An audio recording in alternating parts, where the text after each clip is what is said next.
Okay, so why is this important? Review of literature. So this review of literature is very important because it places your research within the bigger picture. So you need to prove why your research topic is worth investigating. It's like you're placing a new puzzle piece into a larger puzzle. So the leader should see how your study connects or differ from previous studies, or how your study challenges what has already been studied. So in the context, it places your research within the bigger picture. It also helps us to avoid duplication. If you would not do the literature review, it may end up you doing the research which your friends has already been done, because you will not be able to know what has been done on the ground. So we are doing the review because we don't want to repeat what some other researchers have been done, and it guides the researcher on the research methods others have used. So if you're using your own research method, you are using your own methodology. So you need to see what other people have been done on the topic which you are doing. So you want to identify the gaps, so that you can come up with your own innovative ideas on the methods which have already been used. And it also helps to identify the gaps in the existing literature. So by doing literature review, you'll be able to identify the gaps, like what gaps are there, and what should I include in this topic? What should I do in order to fill that gap? And it also supports your research work in relevant theories or models. So by doing a literature review, you'll be able to see what theories have been used before, and what theory should I use if at all, if your research need to use some theories or some models. So let's move on to components of a literature review. So for the components, there are three. We have theoretical review, which explores relevant theories or models. And then we have conceptual review, which defines key concepts and the frameworks of the study. And then we have empirical review, which analyzes previous studies related to your topic. So on this presentation, I'll talk much about empirical review, which analyzes the previous studies related to your topic. Next slide, please.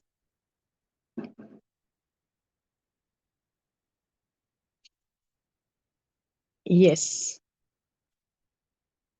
So how to do literature review? How are we going to do this, right? So first of all, we need to conduct a search of research publication. We need to conduct a search of research publication. So there are so many types of sources to search. We have journals. On this journal, it can be academic articles published in scientific and professional journals. It can be books, academic professional books relevant to your topic. It can be press, newspapers, magazines, and other media sources for current information and trends. And it can also be trade literature, like industrial reports, white papers, and publications. So it can also include published statistics. That means data from research firms or government agencies for the reliable figures and insights. Number two, you need to identify keywords. So you need to think of keywords related to a research topic or a problem. You can also use synonyms and related terms to broaden your search. For example, if your topic is impact of social media on youth education, so it means your keywords could be social media, it could be education, youth. So you need to identify those keywords. And you also need to search databases and resources. So there are so many databases and resources online which you can use. And the most common research engines are EIRC, which is Education Resource and Information Center. You also have a SCI or SSCI, Science Citation Index or Social Science Citation Index. You also have Google Scholar. This one is commonly used by a lot of scholars. ProQuest, EBSCOhost, Scopus, Springer, as well as JSTOR. So we all need to search databases and the resources, as already said. So on number 4, you need to prepare a data extraction sheet. So this is the center of all literature empirical review.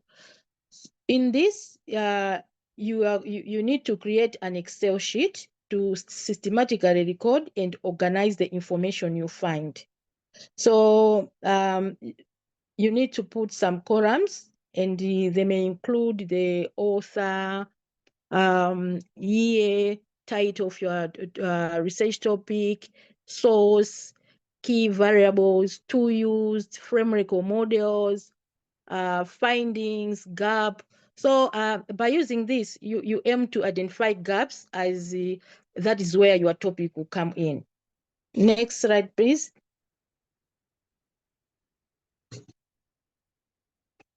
Next.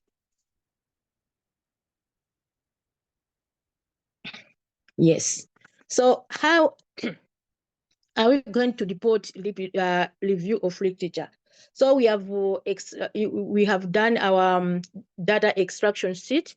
So we need to report that information which is there on the data extraction sheet on our write-up. So the information which is shown here on the screen, when we are reporting, we need to include all this information.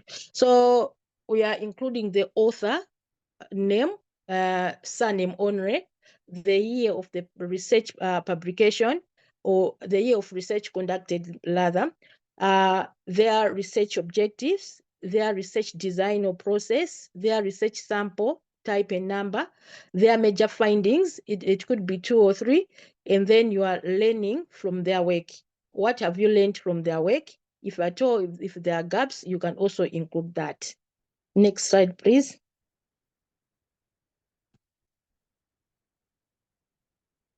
Yes, so this is example of a data extraction sheet. So on this data extraction sheet, I was reading a certain paper from Pestonji, DM, and Azemu, SM. So as you can see on the screen, on author's name and year, so there is Pestonji, DM, and Azemu, SM, 2001. On the topic or field of work, raw stress in burnout in university teachers, research design or process survey on 300 teachers in Gujarat University. The key findings, organization low stress is highly correlated with job burnout. Lecturers have high level of raw stress. Professors have reduced amount of stress. Learning or gaps identified.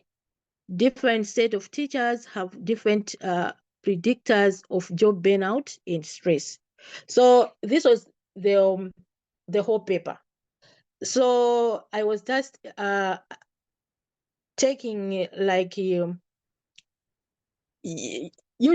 I pay much attention on the abstract. Each and every paper it has an abstract where they summarize everything.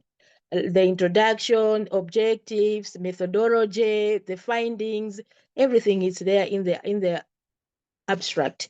So if you don't have time, or if you are rushing, or you are doing that, you can just go straight to the abstract. On the abstract, it will give you everything, like the author's name, topic, research design, key findings, everything. You can get it on the abstract. So you can take the information on the abstract and summarize it the way it is shown on on the screen. So if you're having a topic or you want to review a certain objective under your study, so you'll be getting the papers related to that, related to your topic or related to your objective, and then you are going to extract a sheet like this one. So each and every paper which you are going to review, you're going to be putting that information in aligned to the topics which are on top of the sheet. Yes, so you'll be doing it for the first author, the second one, the third, and up to that this is enough for me. So for example, you want to report now. You want to get that the information which you have gathered on the data extraction sheet, and you want it to report now. The same information which is here, and you want to report it now in your write-up.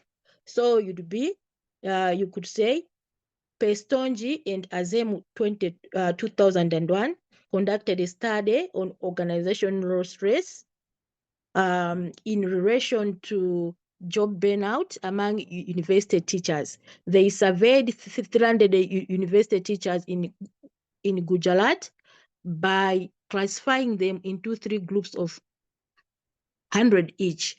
Results indicate that organizational stress is highly correlated with job burnout among all the 3 groups of teachers, that is to say, lecturers, readers, and professors. Lecturers have high level of raw stress as compared to other 2 counterparts.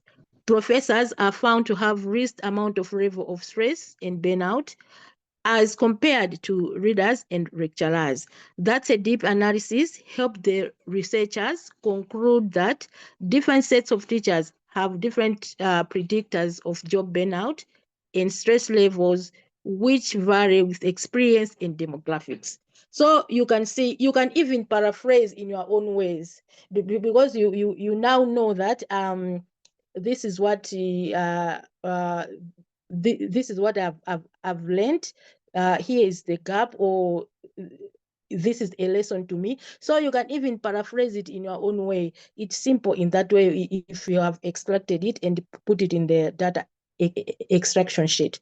After that, you are going to put a reference of what you have gotten the information, like the way I've done it down there.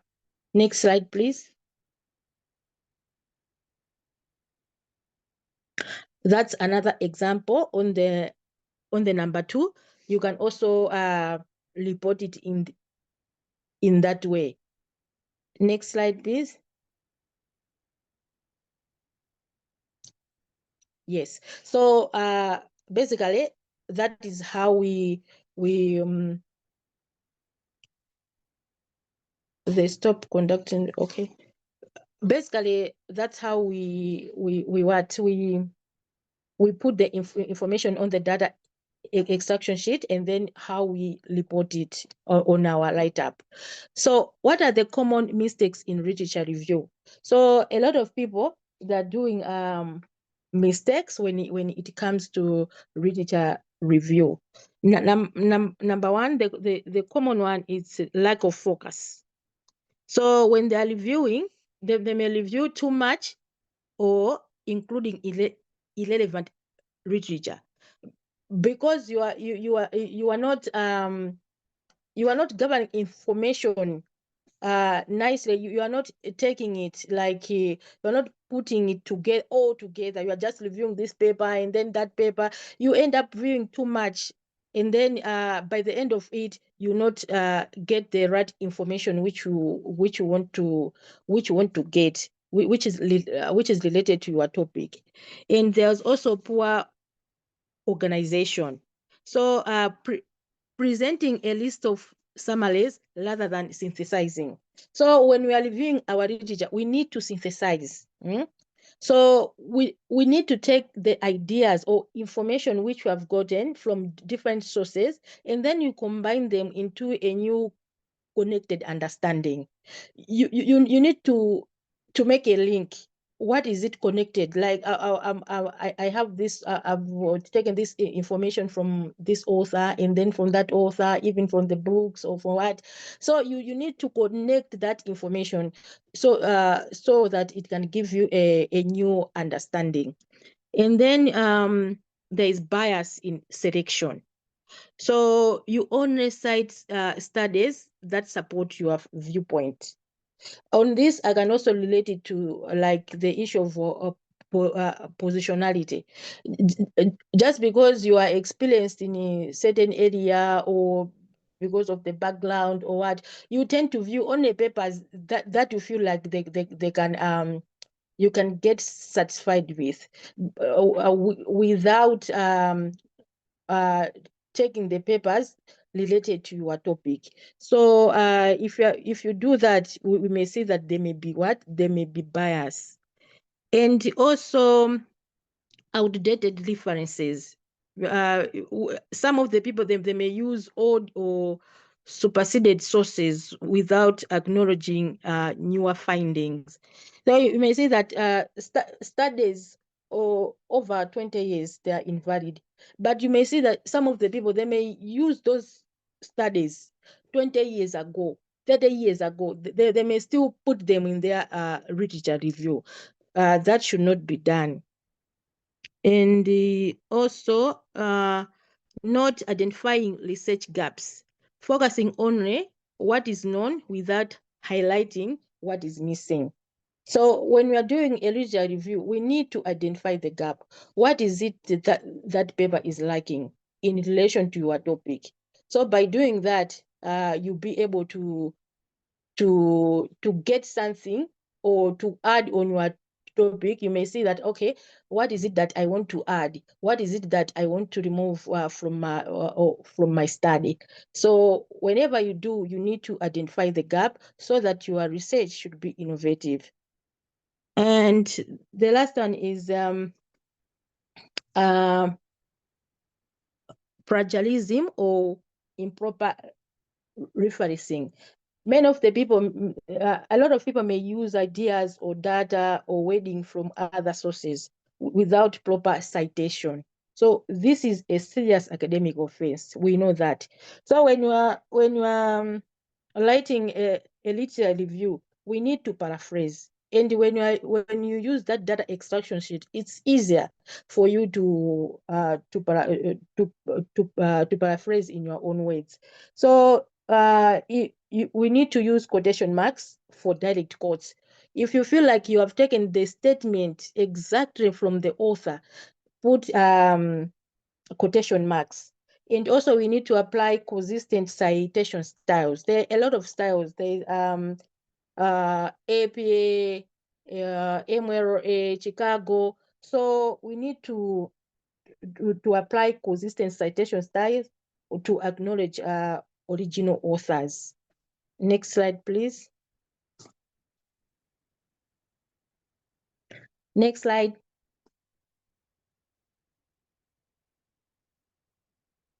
Okay, fine. So we are saying that to avoid all these the mistakes, for us to write or to come up with a good literature review, we need to prioritize peer-reviewed and open access sources. So we need to use information from research papers that has been checked by other experts, peer-reviewed, and those that are free for everyone to read. So these are more trustworthy and easy to access, because it will not make sense if you are going to use those papers that are not open access. So if I want to review that paper again, how am I going to get the information to see whether the information which you have put there it's right or not? So we should always use information from research papers that have been checked by other experts, peer reviewed, and that are also open access. And we need to diversify our sources. So don't just rely on one type of material, like the articles or the books or the what. We need to mix we can take papers from journal articles, we can use books, we can use government reports, or even website. We can also get information related to our topic from the website, so that we should get a fuller picture, not like only books or journals. No, we need to diversify our sources. And also we need to use concept mapping or thematic tables. You can draw you can draw diagrams to show how ideas connect. If at all you are using theoretical literature review, most of this it's done by those doing social science. So you can draw diagrams to show how ideas connect, or you can make tables to group information by themes or topics, like the way we have done with data extraction sheet. You'll be able to group the information basing on the themes. So this way it will help you to see the patterns more clearly. And the other thing is we need to synthesize, don't just summarize. So don't just repeat what each source says, but we need to combine the information from different sources to create a new, clear understanding of the topic. Yes. And the other one, we need to stay up to date throughout your research. For those who are doing PhD, for those who are doing masters, their research it can take some time, 1 year, 2 years, others 3 years. So we need to stay up to date throughout our research, so that we can be able to get new information related to our topic. Wherever we feel like we can add some new information, we can also do that. And then last thing, we need to follow ethical and transparent practices. So always give credit to the original author through proper referencing. There are a lot of people, they don't even acknowledge. If you read the literature review, you may say, "Ah, is this information coming from my head? Why are you not citing? Where did you get this information?" So we need to always to give credit to the original authors through proper citing. So we also need to be honest about where the information comes from, and avoid plagiarism. If you get the information from AI, like from Chatty, acknowledge it. This information is from Chatty or Open AI ABCD. If you get the pictures from Chatty, say it. We need to be open to as where we get the information. So in conclusion, a well-done literature review strengthens your research, and it is both a map of what has been done and a compass pointing to what needs to be done. And we always review critically, organize logically, and link to your research purpose. So reaching this far, that's all what I prepared. If there are questions, so yeah, open to you. Thank you. Thank you so much, Ayune. Thank you. That was really good. Thank you for sharing that. So I would like to know now, if there are questions and comments. I think this would be a good time to have it.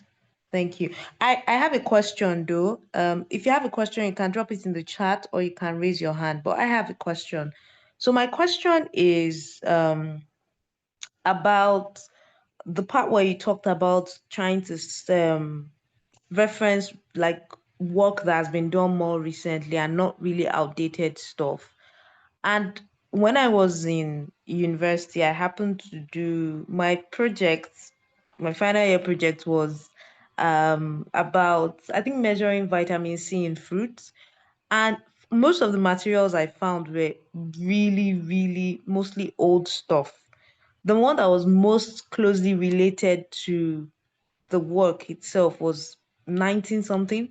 So in that case where everything else that seems recent is not, everything else that is recent might not be closely related to your work. And the one that is most closely related to your work is probably, it falls out of that maybe 10-year bracket or something. How does a person navigate that? Because I don't remember if I even included it or not in my work, but I just wanted to know. Okay. Thank you so much, Ruthie, for the good question. And for the students, when you are doing undergraduate studies, for you to like to have a bigger picture of what the like how should I do the research, it's better to choose a topic where you feel like there is a lot of information, where you can be able to have a lot of information. You have the information will be new, not old. And for your in case of you what happened to you, if the a lot of information is old, you need to you have work, because it's like now it's you are doing that topic now, so you need to have a lot of doing new things pertaining to your what to your topic. That's why I was saying that we need to find the gap. What is the gap? Hmm? When you are, because after viewing all those past papers, I'm sure you were able to find the gap, and basing on that gap, it's when you can it's like you can um change your topic. You will see like where what can I do now. By changing the topic, I'm sure you could have done you could have found the more recent papers than before. But because you didn't find the gap, what was missing, that's where you had to do much on the past information, making you, stressing you to do like finding new information on your own. So which is also hard for you to do it. I hope I've answered it. I don't Yeah, know. yeah, you did. Unfortunately, I've passed that situation. I could have used it then. But thank you so much. So Shakil Yeah. also wants to comment on the question, so we'll just have him speak now. Okay. Yeah. All right. Thank you very much to the speaker and the presenter for a very wonderful presentation and a very nice answer to that question. I'll just like to add my 2 cents to it, if I'm allowed. Thank you very much. So I think when we talk about I mean, the thing about literature review is, as much as possible, you want to use, you want to cite research that are up to date. And I think when we talk about research that has been recently published, it's more like a proxy or a surrogate for up-to-date research. So let's Mhm. take, hypothetically, let's say someone wants to conduct research on VHS. Most of us maybe or let's say something about CD, compact disc. But it's possible that maybe in the last 10 or 20 years, nobody talked about compact discs anymore, because that was the last time people ever conducted any research or had cause to talk about compact disc.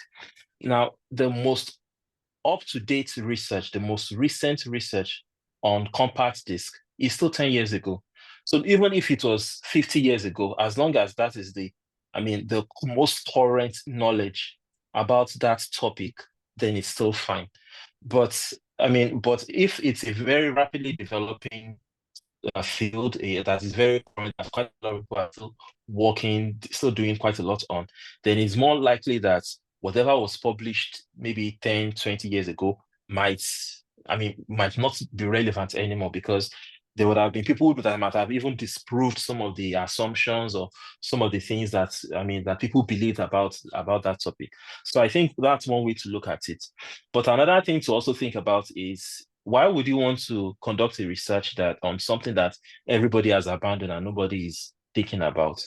Perhaps, there are some things that you say it's old but gold. Like there are some things that, oh, it's old, but there's still a lot of value. There's still a lot we can learn from it. But perhaps by looking at old information with new lenses, maybe we can get something that was missed. That's possible. But there's a very good chance that, it's often better to focus on what is more recent, what you have, because when you're conducting a review, when you're conducting a systematic review, you don't want too much information, and so you also don't want too little information. So if maybe what you are looking at is too old, and you are not able to find a lot of research, then it might really be very difficult to actually conduct that review, because there is just, imagine if you want to conduct a review and it boils down to just 2 journal articles, then really it's almost as though you are just looking at 2 research articles. And also you don't also want to you want to avoid a scenario looking at the topic so broadly that you are having maybe 200 or 500 journal articles that are very relevant to what you want. So in that case, you would want to narrow it down. So basically, I think one way to look at it is the most recent article, the most recent information about the topic. So if you are unearthing something that is old and you want to look at it with fresh eyes, if the most recent articles, the most recent information that were published maybe 20 or 30 years ago, then those are still the most recent information, most up to date on that topic. Thank you very much. Thank you so much, Shakil. I've learned one thing there. Thank you so much for sharing. Okay. All right. Thank you, Shakil, for that. I have something to also raise, but Esther raised something and she's asking that, can we then say that most up-to-date research is not the same as most recently published, and which should be used for literature review? So is it the most up to, is it the research that is like most recent, or the published paper? I don't know if you understand what I mean. Is it the work or the publication? Which one should be prioritized when it comes to literature review? I think I'm assuming the question was directed at me as a follow-up. I think as I said, for most fields, for most topics, when you say the most recent published research, it's a surrogate for the most recent advancement in that field, because most fields are rapidly developing. So what has just been published would be the most recent, most up-to-date knowledge about it. So it's often better to look at it that way, and that would apply to most topics most of the time. But if, let's say, for instance, you want to talk about, something very, very old, like I can't really think about one now, but let's imagine for years people talked up, let's say for years people did, people did research on a particular topic. Or let's say, okay, maybe people did research on using Blackboard for a number of years. And but let's say maybe the last time people used Blackboard to teach, and the last time anybody conducted any research whatsoever on using Blackboard and chalk was 30 or 40 years ago. So if you want to talk about, if for some reason you want to go back to talking about Blackboard, there's a very good chance that maybe if the scenario is such that for the last 20, 30 years, nobody talked about it, then the most recent, the most up-to-date research on that using Blackboard and chalk to teach is 20 and 30 years ago. So that's still the most recent you would have to fall back on, because every other thing that was published, there's no it. Nobody's talking about Blackboard and chalk anymore. So I think for most topics, because most people would often focus their research on something that is rapidly evolving, that is very hot in the conversation people are talking about. So for most people, the most recently published will be the most up to date, and that is basically what one should go for. But if in the very rare case you are looking at something that people stopped talking about years ago. I mean, a long time ago. Then the most recent will still be the last time people talked about it. I hope that explains it. Thank you. All right, Shakil, thank you. Yeah, that was helpful. So Afiz, I can see Abdul Hafiz has his hand up. So Afiz, you can go ahead.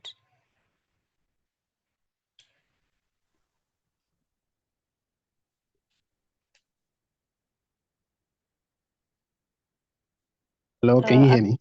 Yes, yes, we can. Okay. Yeah, thank you so much. Yeah, I just want to give a follow-up comment to Shakiru's comment now. I think sometimes there is the need to have a mix of both, like a balance between, referencing old articles as well as new ones. Just as an example, for instance, a space that maybe everybody is familiar with, and maybe especially Shakiru too, is so let's talk about HIV and drug mechanisms. Most of the drugs that are actually, maybe you want to talk about a particular drug or maybe how HIV functions, these things were actually described years back. And maybe in your literature review, you just want to, quickly mention about them. You still have to, I mean, people have the bias that, okay, you still should cite the original paper that first described the mechanism, while you still, link the whole thing back to the most recent. So I think it's just a way of, careful balance between, citing past papers as well as new ones. But I think predominantly people should cite, or we should cite the most recent papers. But, you have to describe mechanisms that are, described years back. You have to mention that. So that's one. Another thing is that there is this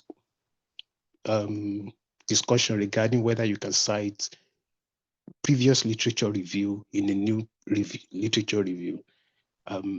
Most people would say that it's best to avoid, citing previous literature review papers. The best thing to do is actually to cite or make your references to be more of original articles, instead of previous papers. Thank you. Or previous literature review. Thank you.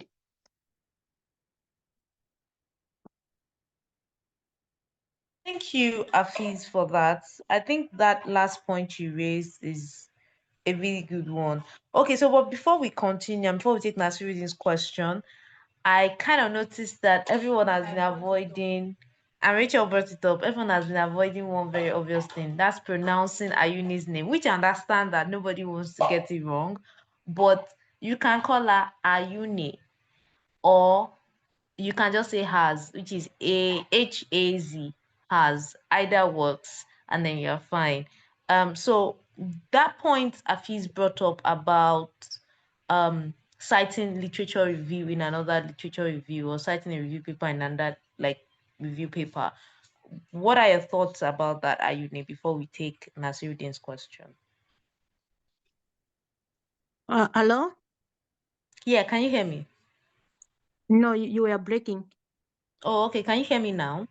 Yes, now I can hear you. Yeah, I was asking that Afiz had raised the point when he was commenting, and it was Mm-hmm. about referencing a review in another review, or like referencing literature review in another literature review. Something I'm just reviewing review. That's the point. So, what are your thoughts about that? He shared his own opinion, but what are your thoughts about that? Okay, it was like reviewing in Yeah, can a. you reviewing, like referencing a review paper in another review paper. So like trying to think of like a systematic review of trying to think, maybe like people living with certain conditions over, or a kind of case over a period of time, and then you want to do your own review, and then you now reference that particular review instead of perhaps referencing um the people that were referenced, like the papers that were referenced in that review. I don't know if you get what I mean. but it's like you want to buy a big bag and you tell people that I'm not sure this example is working. Though maybe I Just feel have to like unmute and explain before I start explain it. using bags. Before I comment, I comment. Let me understand the question first, All right, because so I I may. find Okay. unmuting before we get If yeah, I thank could jump in. Mm, Okay, so it's so just to give an example, so it's just like you're trying to write a literature review now, and mm-hmm, you keep writing, and maybe definitely part of the papers that will come your way while you're trying to do the literature search is the mm-hmm, previous paper, previous literature review that has been written before. So mm-hmm. do you include some information from that literature review in the new one that you're writing? Like maybe, I mean, of course, the previous review would be a summary of what has been the situation within that field up until the time that that paper was written. So if in your current paper, in your literature review that you're writing, so do you Mm. make reference to some of the things within that previous review that has been written before, or you basically focus on most research papers? That's the question that Ruth is trying to Okay, ask. okay. Like you want to write a literature review, so you are reviewing a paper. So in that paper, they have also cited some of the information from the other paper. No, the Eh, paper that you are trying to, so the paper in question is also a literature review. okay. So do you reference such kind of paper in your new review? Yeah, That's the question, I think. you can reference it. What's your opinion about referencing such kind of paper? For me, I can say that you can also reference it, so long as you are sure that it has you cannot be questionable. It will back you out. It will have all the like all the information that when someone has a question on that paper, you can easily tell that I got it from this, or that paper you can find it easily. I don't know if I got it, or I don't know. I got your question. All right. Thank you for that. Afis, let me know if you still have like a follow-up question that perhaps you need our opinion on as well. So we have two more questions. One's from Nasiruddin and is asking, how can we identify AI written articles that have non-existing references while searching? So there are certain papers that, I mean, it's written by AI, the references lead absolutely nowhere. So how can you tell that that is it? Because I don't feel everybody actually follows up to like do due diligence and like checking the references. So, what are the key markers that you usually use to like pick out those articles if you can share? Okay, like for me, I would advise, but when you are doing a literature review, don't use AI, because as you rightly said, sometimes it brings you the references which are not there. So better to go for papers, and then you reference from those papers. Or there are so many we have talked so many sources where you can get the information. their books, their news, their website. There are so many. Google Scholar. There are a lot of information there. So for me, I would like, because most of the students, what they're doing now, they are lazy. They don't want to have much time searching for information. That's why they're using AI. So to avoid that, you just need to go and search on different sources. But if you want to identify that this is not the reference, you can copy and paste that reference of which the AI has given you, and then you paste it on the browser and search. Automatically it will give you, if it do exist, it will come out, it will show you. But if it doesn't, it will not give you anything. Yeah, so that's it. Thank you, Ayune, for that. Nasruddin, please let me know if that answered your question. I got logged out.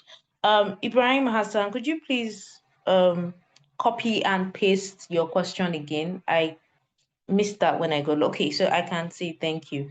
Okay, so another question is, what are some strategies that you feel can help lessen the stress of finding gaps in literature? So I know that you had talked about us always trying to find the gaps. So what are some strategies that can help lessen the stress in finding those gaps? Okay. For that, I can say that when you are doing a literature review, first of all, you need to know your topic. You need to know your objectives. What is it that you want to research? What is your work? So you need to be in your work. After knowing that, you start reviewing, searching for the papers in relation to your topic, in relation to the problem.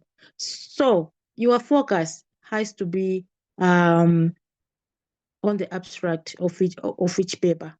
Because if you say that you are going to search like each and every paper from a start up to bottom, it's a bit tiresome, because you cannot review 2 or 3 papers and then you say that I've done the review. No, because you need to go through a lot of papers, for you to find that gap. And after doing like 5 or 6, you may start differentiating that, okay, this one did this, but they didn't do this. So what if I can do this? If you continue doing it, you still find those gaps, that, okay, I said that I will do this, but this paper, they have missed this part. But this one, they did this. After this paper, they did this, but also they also missed this part. So what if I do this one? So it's like that. So you need to commit yourself. You need to have time. Yeah? It's not like you just blah blah blah blah blah. You are done. You not get anything. You need to understand what those researchers were doing. Right. Thank you so much for that. We still have 2 more questions again. Martin, I see your hand is up, and Ibrahim Hassan as well. So we'll take Martin first. Martin, you can go ahead. And Abdulafiz as well. So yeah, let's just take Martin first and then, yeah. Okay, thank you very much, Ruth. And thank you, Hazvinei, for your presentation. So yeah, actually it's not a question I have. I want to contribute to one of the questions that she answered before regarding citing other reviews in a review. So personally, based on what I've read, I think I don't see the reason why it should be discouraged for 2 reasons. First of all, is I think all knowledge is basically cumulative in nature, and if you don't accumulate knowledge over time, every generation will basically be repeating what the past one has done. So in terms of a review, the essence of literature reviews, one of the key purposes is to provide a summary. So yeah, in terms of citing previous reviews. It depends on how it is done. So, for instance, I think Dorothy said something about people, in order to avoid using old citation, they cite secondary sources. So I think, yeah, that's an example. Using a literature review, a previous review, as evidence of its own to, that is the one I think, if I'm correct, maybe that's what people are frowning on. But other than that, just citing it, maybe using it to compare what you are doing, or as a support, as a means of support, not as evidence itself, but to say, okay, previous work have done this, just a way of citing what they did so that you don't have to do it again. Yeah, so I think using it as a means of contributing, or forming a holistic picture of the field they are contributing to is important. So yeah, that's the contribution I want to make. Thank you. All right, thank you very much for that, Martin. So we'll take Ibrahim Hassan next.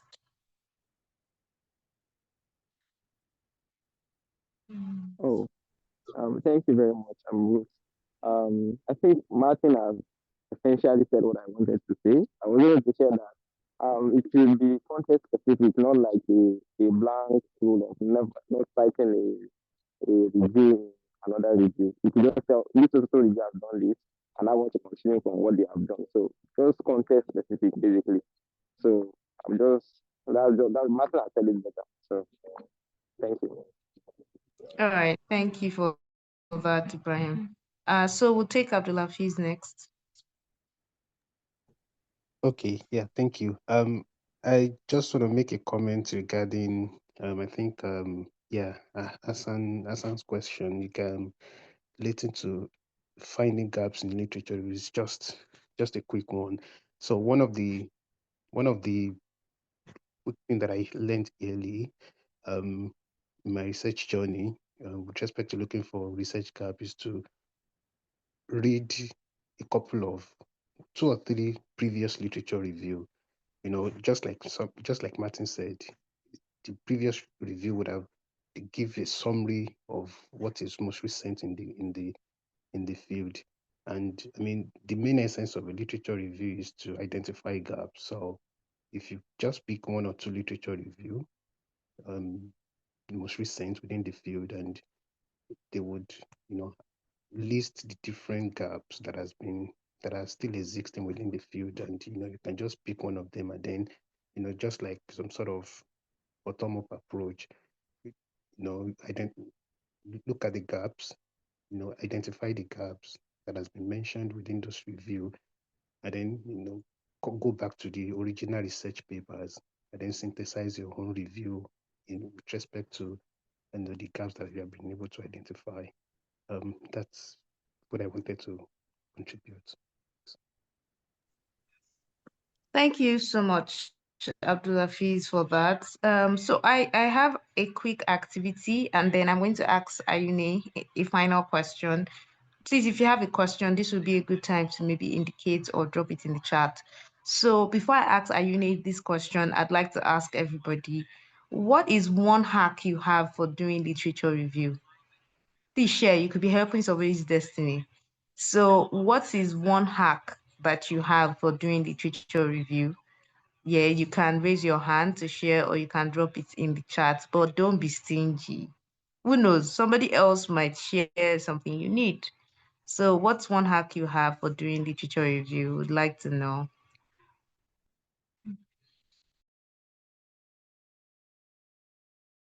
So Abdulafiz says PubMed advanced search. Alima, don't walk away. Don't walk away. So the link to the attendance form is in the chat. Please, it's only for members of Biosphere. If you are not a member, you are not obligated or allowed to fill the form. Yeah, thank you. So PubMed advanced search for Abdulafiz. Please, I'm really curious to know, what is one hack that helps you when it comes to doing literature review? Please share, somebody else will share and you learn from them. Alima, please come back and share. Thank you very much. If you'd like to speak and explain in detail, that's also fine. We don't mind. Okay, so Dorothy said the speaker has mentioned it. This is me. Always read the abstract. Like always. I feel like it's the synopsis, like it's the blog, like always read the abstract. Yeah, so we have another person telling us always read the abstract. Guys, let's drop our own. What is one hack that's helped you so far in doing literature review? Even if it's not totally legal.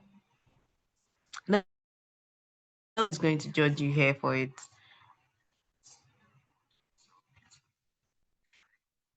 Put papers on co-pilots to summarize first. Hmm. So Esther Folonshaw says put papers on co-pilots to summarize them first. Cool. So you don't have to read through everything. Just get a summary first. Recommend advanced search, then download results of Zotero software and screen with keywords. Wow, this is very intentional, Martin. So guys, you can come into the chat and then screenshots. Martin. Ayune, you were saying something. No, I'm just reading what Martin Ikoyami is saying. Wow. Yeah, right. Okay. Like it shows that he really attacks it. Like there's a strategy for it. So Ibrahim Hassan says cited by tab for first relevant article I find. I use that to get the most recent search to. This is also me, Ibrahim. Yeah, this really works. Um PubMed and Google Scholars have the cited by tabs, by the way, for those that are curious about it. Alima says she doesn't like literature review. Well, it's not like you can avoid it. So how do you deal with it? Let me tell you how to deal with it. Please, I really want to read more because it's kind of very interesting to see um the strategies each person uses, which I think will be quite helpful. So you can always everyone you can take a screenshot rather and then use as well. um Anybody else, it could be maybe you have a tool that you use like Esther and Martin. Whatever it is that you do, please feel free to share. Don't be stingy. All right, research rabbits to find more papers that are connected and safe to esoteric. Wow, these are really cool tips, really really cool tips. um Please, doesn't matter if you don't, I didn't ask if you like literature review or not. Just how do you get through it and get through it fast? That's the question, Alima. um so do we have more comments? I was thinking Ridwan Bello, Shakil, Olu, Yemisi, do you have comments on perhaps how you navigate literature review, maybe tips? Like I said, it doesn't have to be legal. Nobody's going to judge you here. Joshua, Habib, yeah. Babatunde, do you have any tips you can drop in the chat? And AA and Afiz Oyetola, please let us know what your tips are. So Abdulafiz actually says, I use Connected Papers website too, but that might require a subscription. In other words, if you have money, please go ahead and take this advice. That would be really good. So I'm waiting for more. I want to make sure that, thank you, Oluyemisi, going through the abstract first. Yeah, this is so me. Okay, so Ridwan recently finds consensus more useful. Interesting. Interesting. Anybody else before we ask Ayune? Wait, Alima, you actually overindulge in the reading. Please come and teach us how you do that. Maybe you should hold like a session on how to actually indulge in reading it. Maybe because my brain is so wired for fiction. It takes effort actually to do that. All right. But thank you for those that have commented so far. If you did not drop your comment here, you can still do it on the WhatsApp group. So, Ayune, over to you. What are your hacks, or what is your ultimate hack for doing a literature review? I have already explained it when I was doing my presentation, like using the data extraction sheet. In that way, I'll write it perfectly. I'll go on nicely, and it doesn't take time for me. Yeah. You said it doesn't take time, so I'm curious.